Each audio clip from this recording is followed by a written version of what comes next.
Sasa tunataka tuwafundishe kitu kimoja. Sisi ni mafundi wa kurekebisha hii reli. Kama mnavyoona tuko hapa relini tunaotoka Dar es Salaam, Kigoma mpaka Zambia.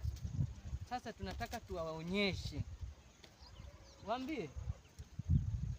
Huwa wanaposema maneno ya kuambiwa wanatakiwa uchanganya na zako, ndio hapa.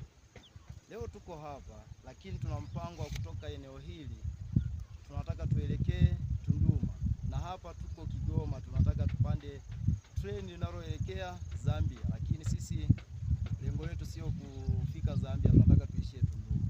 Alafu kitu kingine, hapa tumetoka kwenye kituo cha treni, tupo mbele kabisa, lakini tunataka tukuonyeshe namna ambavyo unaweza kusimamisha treni hata ukiwa msituni. Yeah.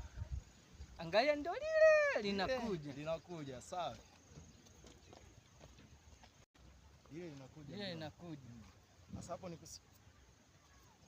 wewe hilo.